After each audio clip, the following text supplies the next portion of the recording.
क्या तुमने कभी दरख्त को सरगोशियां करते सुना है? झील के किनारे पर एक पुराना दरख्त था जो अपने राज बताने के लिए मशहूर था। लेकिन अली, जिसकी आंखें गहरी भौरी थीं, एक ऐसा राज छुपा रहा था जिससे इसका दिल धड़क उठा।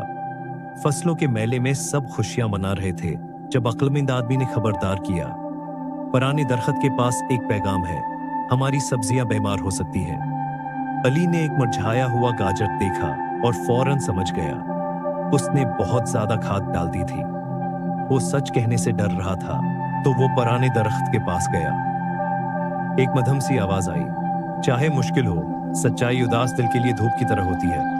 अगले दिन अली ने सबको सच बता दिया, लेकिन गुस्से के बजाय सारा ने मुस्कुराकर कहा, कोई बात नहीं, हम सब गलतियां करते हैं। सबने मिलकर नई फसल लगाई और ख्याल रखा।